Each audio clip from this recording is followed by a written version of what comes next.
1절에서 24절까지 말씀입니다. 우리 말씀을 교독하도록 하겠습니다. 제가 한 절 읽고 여러분 한 절 읽읍시다. 유다와 베냐민의 대적은 사로잡혀 돌아온 사람들이 주 이스라엘의 하나님의 성전을 짓고 있다는 말을 듣고서 스룹바벨과 각 가문의 우두머리들에게 와서 말하였다. 아시리아 왕 에살하톤이 우리를 여기로 데려왔을 때부터 이제까지 우리도 당신들과 마찬가지로 당신들의 하나님을 섬기며 줄곧 제사를 드려왔으니 우리도 당신들과 함께 성전을 짓도록 하여 주시오. 스룹바벨과 예수아와 그 밖에 이스라엘 각 가문의 우두머리들이 그들에게 대답하였다. 당신들과는 관계가 없는 일이요 주 우리의 하나님께 성전을 지어드리는 것은 우리가 할 일이요 페르시아 왕 고레스가 우리에게 명령한 대로 주 이스라엘의 하나님의 성전을 짓는 것은 오로지 우리가 할 일이요. 이 말을 들은 그 땅 백성은 성전 짓는 일을 방해하여 유다 백성의 사기를 떨어뜨렸다. 그들은 고문관들을 매수하면서까지 성전을 짓지 못하게 하였다. 이러한 방해는 페르시아 왕 고레스가 다스리는 모든 기간뿐만 아니라 페르시아 왕 다리우스가 통치하던 때까지 이어졌다. 아하수에로가 왕위에 오르니 대적들은 유다 주민과 예루살렘 주민을 고발하는 글을 올렸다. 아닥사스다 때에는 비슬론과 미드르닥과 다부엘과 그 밖의 동료 관리들이 페르시아의 아닥사스당 왕에게 글을 올렸다. 그 편지는 아람글로 적었고 번역이 되었다. 르홍 사령관과 심세서기관은 예루살렘 주민을 고발하는 상소문을 아닥사스당 왕에게 썼다. 그때 상소를 올린 사람은 르홍 사령관과 심세서기관과 동료들과 그 밖에 디낫 사람과 아바사 사람과 다볼레 사람과 아바셋 사람과 아렉 사람과 바빌로니아 사람과 수산 사람과 데에 사람과 엘렌 사람과 귀족 오스납발이 사마리아의 여러 성과 유브라데스 강 서쪽 여러 지방에 이주시킨 민족들이다. 다음은 이들이 보낸 상소문의 내용이다. 유브라테스 강 서쪽에 있는 신하들이 아닥사스 땅 임금님께 아뢰니다. 임금님께서 다스리는 여러 지방에 흩어져서 살던 유다 사람들이 우리가 사는 예루살렘으로 와서 자리를 잡고 범죄와 반역을 일삼던 악한 성읍 예루살렘을 지금 다시 세우고 있습니다. 기초를 다지고 성벽을 쌓아 올리고 있습니다. 이 일을 임금님께 아뢰니다. 성벽 쌓는 일이 끝나고 그 성읍이 재건되면 그들은 세금과 조공과 관세를 바치지 아니할 것이며 틀림없이 국고에 손해를 끼칠 것입니다. 나라에서 녹을 타먹는 우리로서 임금님께 불명예로운 일이 미칠 일을 그냥 보고만 있을 수 없어서 이렇게 상소문을 올려서 임금님께 아뢰니다. 조상이 남기신 기록을 살펴보시면 임금님께서도 바로 이 성읍이 반역을 일삼던 곳이었음을 아시게 될 것입니다. 예로부터 이곳에서는 반란이 자주 일어나서 임금님들을 괴롭히고 다른 여러 지방에까지 피해를 입혔습니다. 이 성읍을 없애버린 것은 바로 그러한 반역 때문입니다. 이 성읍이 재건되고 성벽 쌓는 일이 끝나면 임금님께서는 유브라테스 강 서쪽 지역을 잃게 되신다는 것을 아뢰는 바입니다. 이에 대해 왕이 내린 회신은 다음과 같다. 르홍 사령관과 심세서기관과 사마리아와 유브라테스 강 서쪽에 사는 경들의 동료들에게 평안을 빌면서 이 조서를 내린다. 경들이 우리에게 보낸 상소문은 번역이 되어 내 앞에서 낭독되었다. 그것을 듣고서 조사해보니 과연 그 성읍 사람들은 예로부터 왕실의 권위에 반기를 들어왔으며 그것이 반란을 일으키는 자들의 소굴이었음이 밝혀졌다. 한때는 강한 왕들이 그곳 예루살렘을 다스리면서 유브라테스 강 서쪽 지방을 장악하고 조공과 세금과 관세를 거두기도 하였음이 확인되었다. 그러므로 경들은 그들에게 명령을 내려서 이를 중단시켜라. 다음에 내가 다시 명령을 내릴 때까지 그들이 성읍을 재건하지 못하도록 하여라. 이 일에 착오가 없도록 유의하여 왕실이 화를 입거나 손해를 보는 일이 없도록 하여라. 르홍과 심세서기관과 동료 관리들은 아닥사스 땅 왕의 편지를 읽고 곧 예루살렘으로 올라가서 유다 사람들이 일을 하지 못하게 무력을 써서 막았다. 그래서 예루살렘에 있는 하나님의 성전 공사는 페르시아 왕 다리우스 2년에 이르기까지 중단되었다. 아멘. 아멘.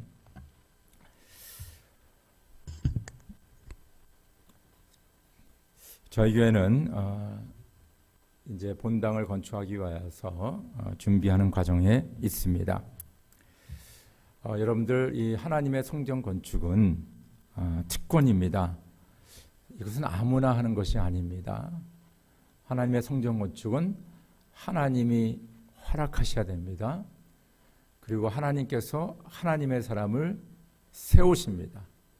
그리고 하나님께서 그 성전 건축을 도우셔서 그 성전 건축이 이루어지는 것입니다.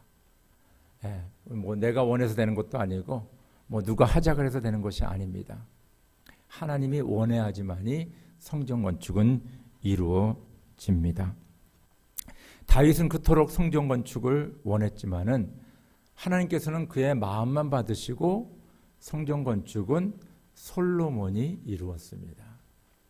다윗은 비록 성전 건축 못했지만은 아들 솔로몬이 성전 건축할 수 있도록 자비를 들여서 모든 자료를 사고 준비를 다 해서 솔로몬이 성전 건축을 완공하는 것을 우리가 알 수가 있습니다. 두 번째는 하나님이 원하셔야 되는 거고요. 두 번째는 성도들이 그 사명을 받아야 됩니다. 그렇죠? 하나님 원하시는데 나는 성전 건축 싫습니다. 그러면 성전 건축은 나에게서 이루어지지 않습니다. 하나님은 아마 다른 사람을 선택하시겠죠. 그 성전 건축은 나에게서 이루어지지 않는다는 것입니다. 그래서 성도들이 헌신하며 희생하며 열심을 내야지 성전 건축이 이루어지는 것입니다. 한국 교회의 역사를 보면요, 지금 서울에 가고 뭐 한국에 가면 여러 그 아름다운 예배당들이 있는데 그것이 그냥 지어진 것이 아니에요. 예전에 그 성전을 지으신 우리의 믿음의 선배들 보면 그들이 자신의 집을 마련하기 전에 먼저 하나님의 전을 먼저 져야지. 우리가 먼저 모여서 예배를 드려야지. 그래서 그들이 물질적으로 시간적으로 또 헌신하고 수고하고 희생하여서 지금 한국에 있는 교회들, 그 건물들이 세워진 것을 우리가 분명히 압니다. 우리가 이 미국의 대도시들 이렇게 보면요, 하여튼 그 중심에는 아주 대리석으로 지은 어마어마한 그런 교회당들이 있습니다. 와, 어떻게 이렇게 큰 건물을 지었을까?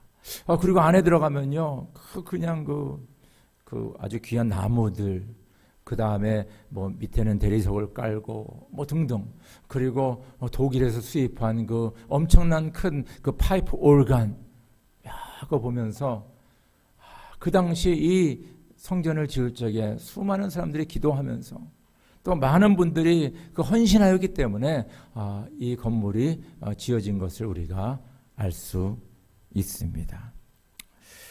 지금도 미국에서 이민 생활하는 저 여러분들, 이민 사회 교회가 많습니다. 샌디에고만 해더라도 교회가 60개 된다 그래요. 그렇지만 자체 건물을 가진 교회는 10개도 안 됩니다.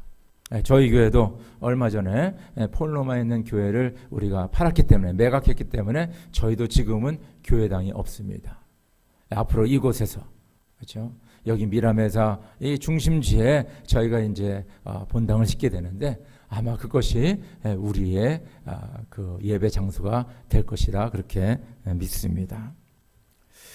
바로 이 교회당은 뭡니까?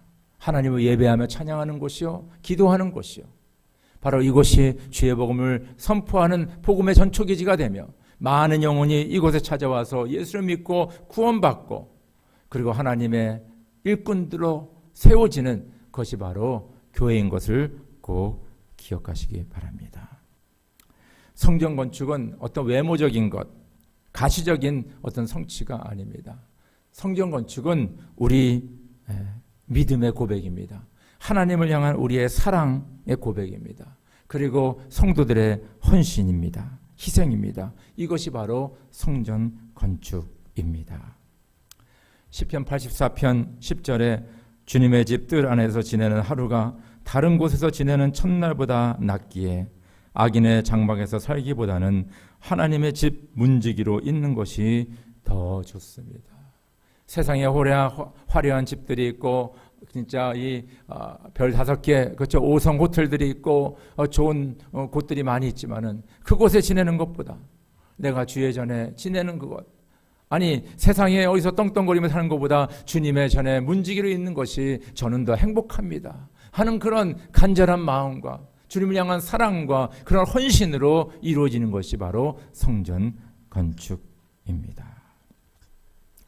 우리가 에스라서를 계속 묵상하고 있는데요, 바벨론의 포로로 잡혀갔던 그 이스라엘 사람들, 유대인들, 그 페르시아 왕 고레스가 칙령을 내려 이제 너희들은 너희의 고국으로 돌아가서 하나님을 예배하는 성전 건축을 하라 라고 그런 명령을 받게 됩니다. 자유의 몸이 된 거죠.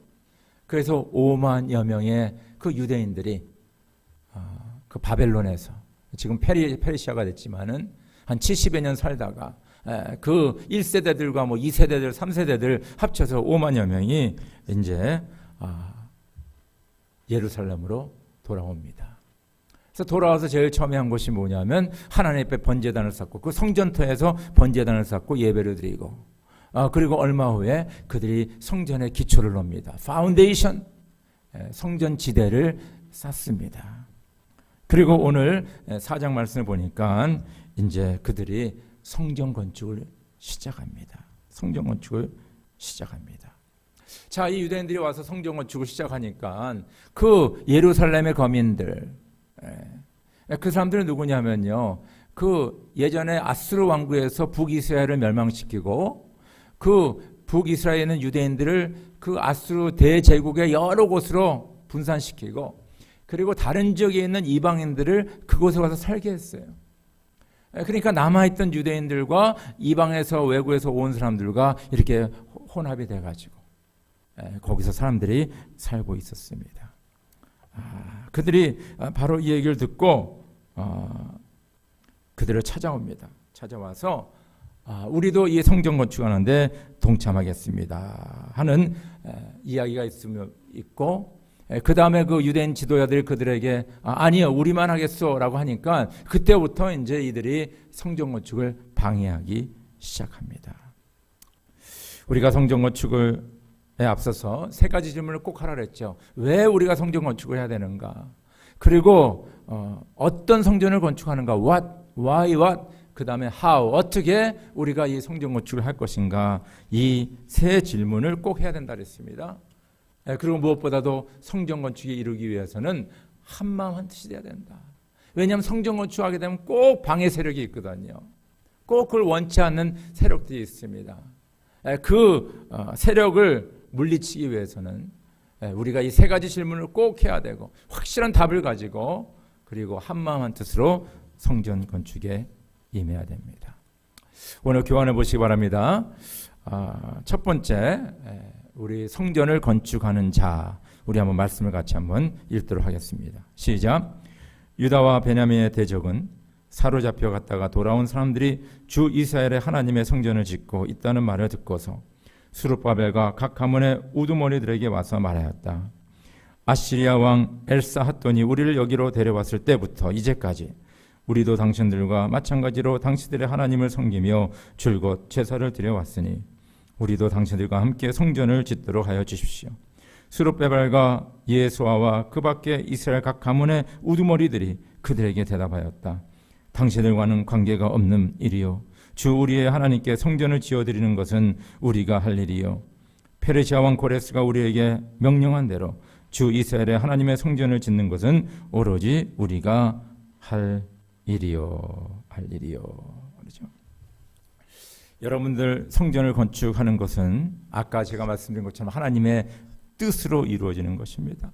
하나님이 허락하셔야 됩니다. 그리고 하나님께서는 하나님의 사람을 선택하셔서 그 성전 건축을 이루게 하십니다. 제일 먼저 성전을 건축할 때 하나님께서는 솔로몬을 사용하십니다. 그래서 제1성전을 솔로몬의 성전이다 그렇게 얘기합니다. 이제 포로로 돌아와서 이제 제2의 성전을 짓게 되는데, 왜냐하면 제1성전이 다 무너졌기 때문에 거기에 리더가 바로 스룹바벨입니다. 스룹바벨. 그래서 제2의 성전은 우리가 스룹바벨의 성전이다 그렇게 말합니다. 오늘 그 예루살렘에 사는 거민들, 그 사람들이 지금 찾아와서 얘기하잖아요. 우리가 아수르 왕 때 이곳에 이주해가지고 여기 사는 거민들과 뭐 결혼도 하고 애도 낳으며 살면서 당신들이 섬기는 하나님을 우리도 섬겼습니다. 우리로 하여금 이 성전 건축에 동참하게 해 주십시오라고 얘기합니다. 근데 여기 이것을 잘 들어야 돼요. 그들이 이주한 것은 사실입니다. 그들이 그 유대인들과 결혼한 것도 사실입니다. 그러나 그들의 하나님께 제사 드린 거는 그들이 가지고 온 이방신, 또 그들의 신학 이런 것과 또 유대인들이 섬기던 그 야훼 하나님과 이게 짬뽕이 된 거예요. 그래서 순수한 하나님을 향한 믿음이 아니라 아주 그 오염된 그런 혼합된 그런 유대교 혹은 그런 신앙을 가지고 있었어요. 순수한 하나님을 섬기는 그런 사람들이 아니었습니다. 그렇기 때문에 그 이야기를 듣고 이 수룹바벨과 그 리더들이 아니요, 당신들과는 함께 이 성전을 짓지 않겠습니다. 이것은 오직 우리가 하겠습니다. 우리가 하겠습니다. 자, 오늘 말씀 가운데 성전을 건축하는 자 두 가지 중요한 원리를 지금 얘기하고 있어요. 하나는 뭐냐면요, 오늘 말씀 보니까 이렇게 얘기하고 있습니다. 페르시아 왕 고레스가 우리에게 명령한 대로 주 이스라엘의 하나님의 성전을 짓는 것은 오로지 우리가 할 일이요. 그렇죠? 이들은 고레스 왕이 이 유대인들에게 너희들은 가서 성전을 지으라 한 그 명령을 하나님의 말씀으로 받아들였다는 것입니다. 비록 고레스 왕의 입을 통해서 이것이 명령이 이루어졌지만은 그 고레스 왕의 명령을 하나님의 음성으로 듣는 것입니다. 그 이유는 뭐냐? 벌써 70여 년 전에 예레미야가 예언을 했거든요. 하나님께서 너희를 분명히 다시 포로에서 돌아오게 하신다. 하나님의 뜻이다. 너희는 기다려라. 라고 말씀했기 때문에 그 예레미야 예언이 고레스 왕의 입을 통하여서 이루어진 것입니다. 하나님의 뜻이다. 그것을 그들이 분명히 알았다는 것입니다. 참 하나님의 말씀과 하나님의 이루시는 것은요, 우리의 생각과 우리의 계산과 우리의 상황을 다 초월합니다. 그렇죠? 어떻게 그 고레스 왕이 그 사람들로 하여금 가서 성전을 지라고 그렇게 할 수 있겠습니까? 때로는 하나님의 뜻은 시간과 장소와 문화와 언어와 인종을 초월하셔서 하나님께서는 그 뜻을 이루십니다. 우리가 하나님의 뜻을 믿음으로 받아들이는 것입니다. 하나님의 뜻은 때로는 이해하지 못하지만은 왜 고레스 왕이 이런 칙령을 내려서 우리로 하여금 성전을 짓게 하는지 그 깊은 이유는 모르지만은 하나님께서는 모든 상황과 역사적인 여건들을 넘어뛰어서 하나님의 뜻을 이루시는 하나님인 것을 믿으시길 주의 이름으로 축원합니다. 저희가 이제 성전을 짓는 준비를 하는 과정 속에서 또 지금 코비드-19 팬데믹 가운데 참 우리가 어떻게 그 시간에 작년 이맘때가 되겠죠. 그때 포인로마 우리 교회를 매각할 수 있었을까? 어떻게 그때 또 시간이 딱 맞아서 또 임자가 나타나서 우리 교회 건물을 샀었을까 하는 그런 생각을 하게 됩니다. 그리고 또 중요한 것은 어떻게 우리가 이 미라메사 이곳에 오게 됐을까? 그렇잖아요. 여기 샌디에고 지역에 여러 지역이 있고 여러 교회가 있고 또 우리가 렌트해서 예배드릴 장소도 여러 개 있겠지만은 어떻게 또 이곳으로 저희들을 인도했을까? 우리의 생각과 우리의 계획과 우리가 준비한 모든 것을 초월하셔서 역사하시는 하나님의 손길을 바라보게 됩니다. 이게 바로 하나님께서 원하시는 거예요. 하나님의 뜻입니다. 하나님의 명령입니다. 성전 건축은 하나님의 명령, 뜻에 의해서 이루어지는 것을 기억하시길 간절히 바랍니다. 두 번째, 우리가 성전 건축에 있어서 하나님이 뜻이 있어야 되고요. 두 번째는 우리가 그 뜻을 받아들여야 됩니다. 오늘 말씀 보시기 바랍니다. 페르시아 왕 고레스가 우리에게 명령한 대로 주 이스라엘 하나님의 성전을 짓는 것은 오로지 우리가 할 일이요. 오로지 우리가 할 일이야. 저 다른 사람이 아닙니다. 옆에 있는 사람이 아닙니다. 다른 교회에 있는 분들이 아닙니다. 바로 우리가 이 성전 건축을 하겠습니다. 이것은 나에게 맡겨진 하나님의 사명입니다. 내가 기쁘게 감사하는 마음으로 이 일을 감당했습니다 하는 고백입니다. 믿음의 고백이죠. 여러분, 그 당시 이스라엘 백성들이 포로에 돌아가가지고 지금 뭐요? 한 1년 몇 개월밖에 안 됐어요. 거기 뭐 얼마나 농사를 짓겠습니까? 얼마나 돈이 있었겠습니까? 진짜 성전 건축한 그런 그런 상황이 아니었어요, 사실은요. 그런데 그 하나님의 말씀을 붙잡고 우리가 하겠습니다. 도대체 누굴 믿고 우리가 하겠다는 거예요. 네, 특별히 오늘 말씀 보니까 거기에 벌써 수십 년 동안 혹은 수백 년 동안 살은 그 거민들이 뭡니까? 우리가 도와주겠다. 우리가 돈 내겠다. 우리가 일꾼도 되겠다. 같이 하자. 막 그렇게 지금 나오고 있지 않습니까?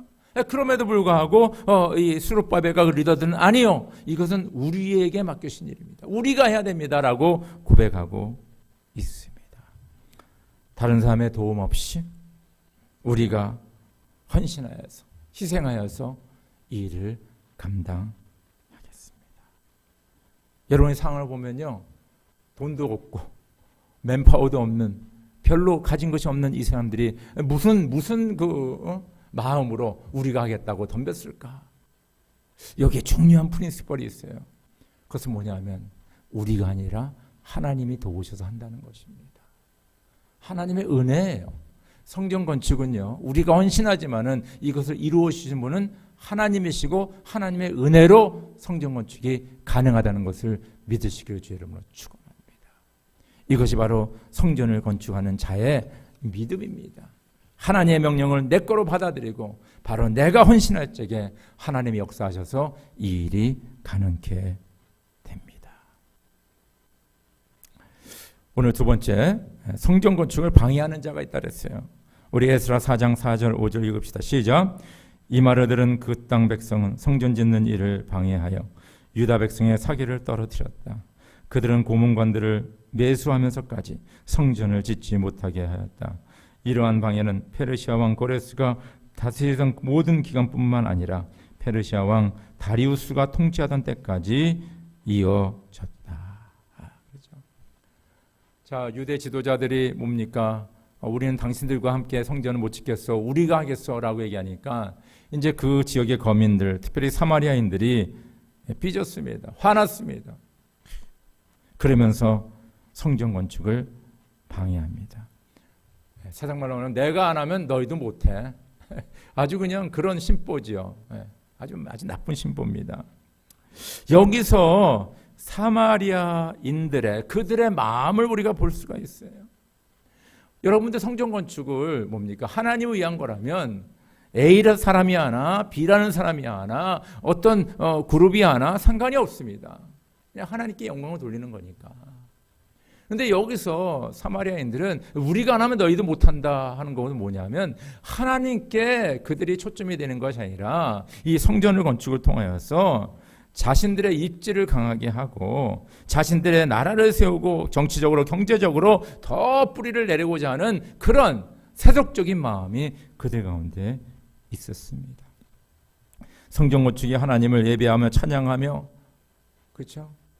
복음을 증거하는 그런 것이 아니라 정치적, 경제적, 사회적, 종교적으로 그들이 유익을 얻기 위하여서 하는 것을 우리가 알 수가 있습니다. 아젠다가 있는 거예요. 아젠다. 여러분, 성전 건축에는 어떤 특별한 아젠다, 그게 있으면 안 됩니다. 오로지 하나님께 영광, 하나님을 예배하고 복음의 전초지기가 되며 많은 영혼을 구원하는 구원의 방주가 되는데 모든 것이 걸려 있어야 됩니다. 여러분들 성전 건축할 적에 외부에서 방해가 오고요, 그 다음에 내부에서 방해가 옵니다. 성전 건축하면요, 하나님을 모르는 사람들, 또 교회를 적대시하는 분들이 반대합니다. 핍박하고 방해하죠. 여러분, 지금 그 시진핑, 그 중국 공산당 주석이죠. 그를 중심으로 중국 공산당은 중국에 있는 그 지하교회뿐만 아니라 연방정부에서 허락한 삼작교회까지 지금 핍박하면서 문을 닫고 있습니다.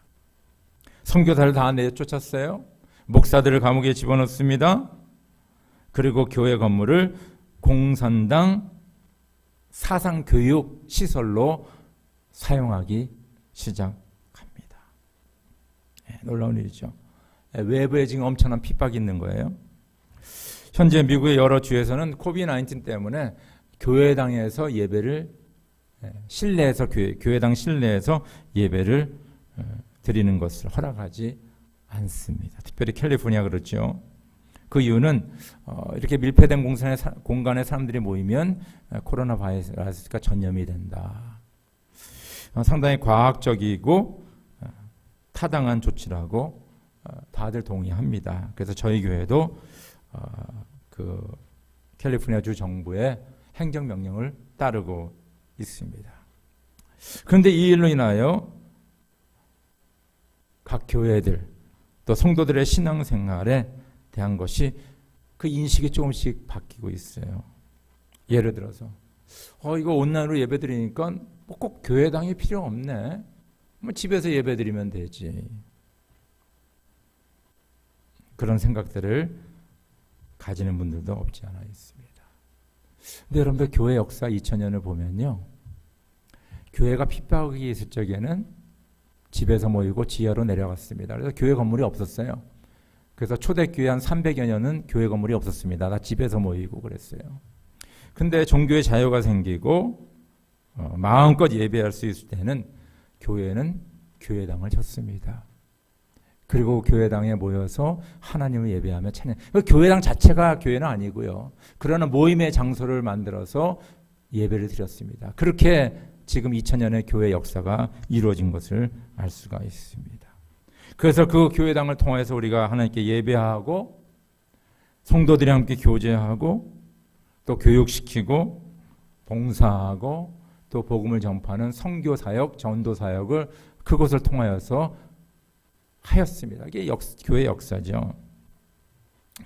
지금 이 온라인으로 예배드리는 것 중에 가장 이 교회 본질적인 것에 이루어질 수 없는 것이 뭐냐면요, 바로 제자 양육입니다. 왜냐 예수님이 뭐라 그랬어요? 너는 가서 모든 족속으로 제자를 삼아 아버지, 아들과 성령 이름으로 세례를 주고 내가 너에게 분부한 모든 것을 가르쳐 지키게 하라. 이 모든 것이 제자를 만드는 거거든요. 제자. 근데 예수님의 제자 방법은 뭐냐 하면 뭐요? 보고 배우는 거였댔어요. 이렇게 그냥 줌으로 뭡니까? 그냥 온라인으로 티칭해가지고 제자가 되는 게 아니에요. 예수님 같이 먹고 자고 교제하며 그러면서 제자들을 양육했어요. 그래서 이 온라인 월십, 그렇죠? 온라인 교회의 취약점 뭐냐면 진정한 하나님의 제자를 기르는데 이게 가능하지 않다는 것입니다. 그래서 교회는 다시 모여야 돼요. 같이 모여야 돼요. 외부에서 이런저런으로 방해가 많다는 것입니다. 성전 건축에 대해서. 또 교회 모임에 대해서 방해가 많습니다. 여러분 이것을 기억하시고 꼭 기도하시고 이런 어려운 일 있을 적에 주님 앞에 나와 기도하며 이것을 오버컴하는, 이겨내는 저와 여러분 되기를 주의 이름으로 축원합니다. 성전 건축의 내부 방해는요, 부정적인 생각과 발언과 의심의 목소리. 그래서 부정적인 측면을 자꾸 얘기해요. 안 됩니다. 왜 합니까? 그렇죠. 그리고 뭐요? 돈이 왜 이렇게 많이 드립니까? 왜 이렇게 돈을 허비해야 됩니까? 하면서 사람들의 성도들의 마음을 갈라놓기 시작합니다. 여러분들, 여러분들의 성전 건축하는 이유가 뭡니까? 바로 하나님의 나라와 그 일을 위해서, 하나님 예배하기 위해서, 복음을 증거하기 위하여서, 또 영혼군과 제자 양육하기 위하여서 하는 것입니다. 그의 다른 것에 우리가 신경을 쓰면요, 우리의 마음에 부정적인 의심의 마음이 생기게 되고 마음이 갈라지고 이 일을 감당하지 못하게 된다는 겁니다.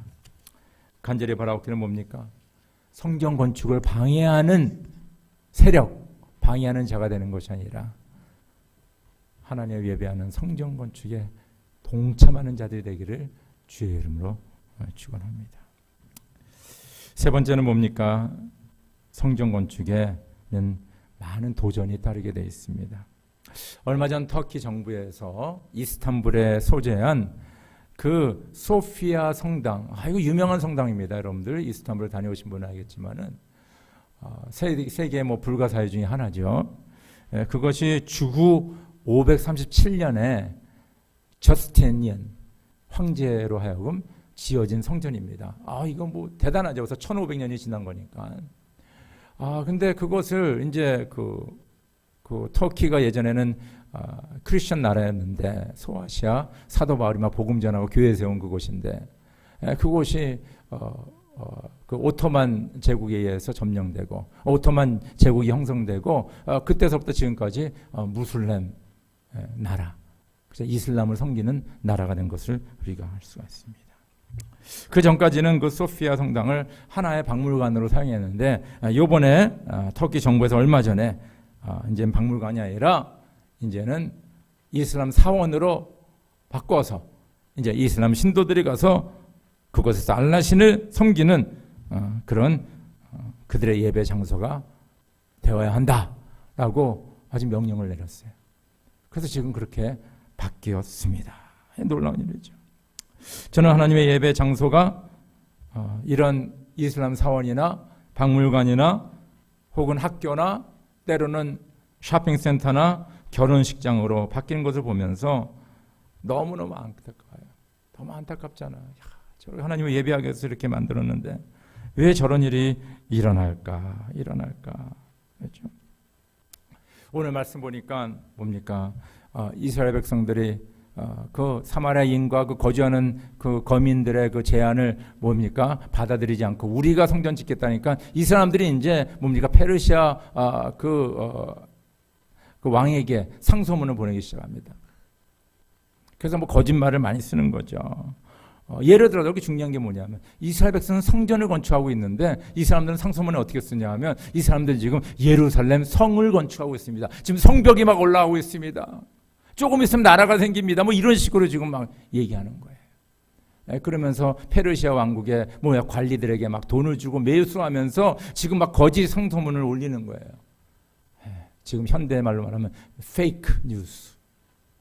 저 멀리 그냥 600~700마일 떨어져 있는 그 황궁에 있는 그 페르시아 황제는 지금 거기에 무슨 일이 일어나는지 몰라요. 그냥 상소문이 있는 거예요. 그 상소문 보니까 지금 거기에 막 그냥 그 성이 세워지고 지금 막 반란이 일어나고 지금 역적들이 나타나고 이렇게 지금 써 있거든요.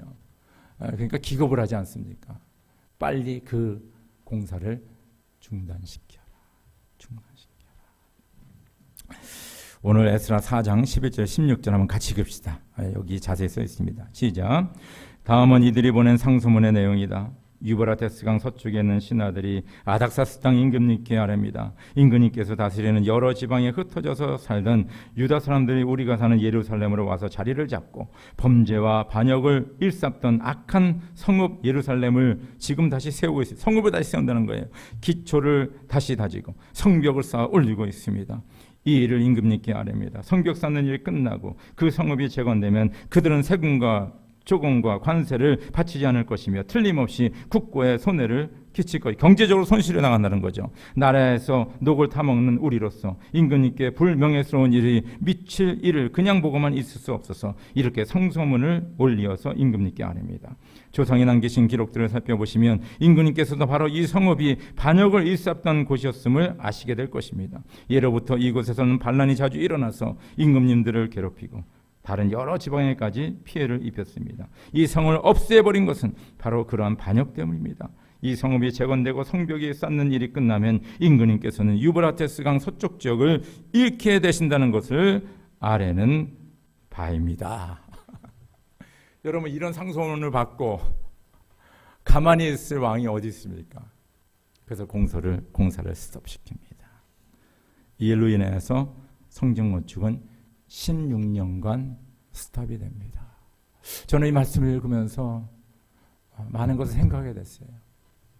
자, 성전 건축하려고 우리가 하겠습니다. 헌신하고 수고하고 막 하는데 외부의 그 방해 세력 때문에 성전 건축을 못 했다. 이거 불가항력이잖아요.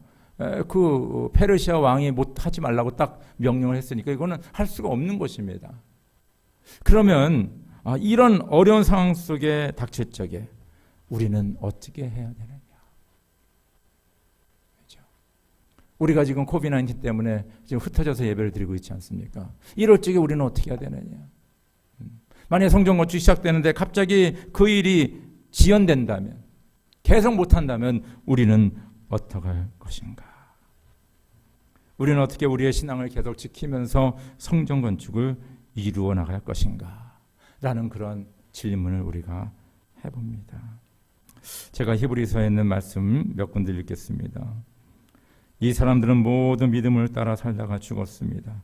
그들은 약속하신 것을 받지는 못했지만 그것을 멀리서 바라보고 반겼으며 땅에서는 길손과 나그네 신셈을 고백하였습니다.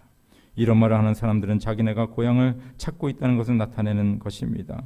그들이 만일 떠나온 것을 생각하고 있었더라면 돌아갈 기회가 있었을 것입니다. 그러나 사실은 그들은 더 좋은 것을 동경하고 있었던 것입니다. 그것은 곧 하늘의 고향입니다. 믿음의 사람들, 그 약속은 이루어지지 않았지만 멀리서 바라보며 반겼고, 때로는 여러 가지 어려운 상황 속에 다시 자기네 살던 곳으로 돌아갈 수 있었지만은 그들은 하나님의 나라를 바라봤기 때문에 끝까지 믿음으로 살아갔다라고 이야기합니다. 히브리서 11장 6절, 믿음이 없이는 하나님을 기쁘게 해드릴 수 없습니다. 하나님께 나아가는 사람은 하나님이 계시다는 것과 하나님은 자기를 찾는 사람들에게 상을 주시는 분이시라는 것을 믿어야 합니다. 하나님은 오늘도 살아계십니다. 그리고 하나님이 모든 복의 근원이십니다. 하나님이 복을 주십니다. 라는 것을 믿고 끝까지 나아가는 겁니다.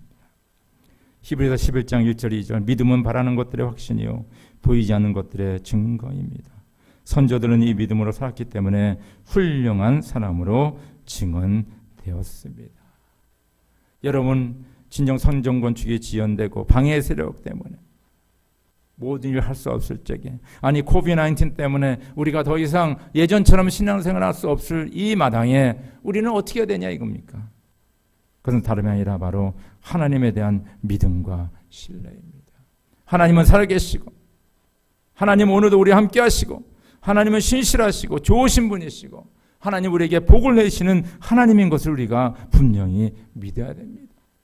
그리고 하나님의 그 약속을 끝까지 붙잡으며 바라보며 나아가야 합니다. 저는 이 말씀에 뭡니까? 하나님의 그 뜻이 이루어지는 것, 우리로 말하면 우리 성전 건축이 이루어지는 것을 저는 상상을 해요. 바로 저 코노 땅에 성전이 건축되고 그곳에 우리가 함께 예배드리고 아이들이 거기서 뛰어놀고 교육받고 또 그곳에 많은 사람들이 와서 예배드리고 특별히 영업권 또 다른 타민족들이 와서 예배드리면서 바로 그곳에 주의 복음이 증거되며 이 지역사회와 세계를 향하여서 복음을 증거하는 그 교회, 바로 복음의 전초기지가 되는 것을 꿈을 꾸며 그림을 그리고 있습니다. 무엇보다 우리가 하는 일은 이 세상의 일이 아니라 하나님의 나라, 영원한 그 나라를 위해서 먼저 그 나라와 그 일을 구하는 그 일이 아니겠습니까? 바로 우리가 여기에 초점을 둔다면 어떤 시련이 오고 때로는 기다려야 되고 인내해야 되는 그런 상황에 있을지라도 우리는 좌절하거나 넘어지지 않고 끝까지 주님이 주신 사명, 복음의 사명, 저희 교회에게 맡기신 성전 건축의 사명을 감당할 수 있습니다. 말씀 맺겠습니다. 성전 건축은 하나님이 뜻입니다. 하나님이 택하신 자가 그 사명을 받고 이 성전 건축을 하게 됩니다. 그리고 하나님을 믿는 순수한 믿음으로 우리는 성전 건축에 임해야 됩니다.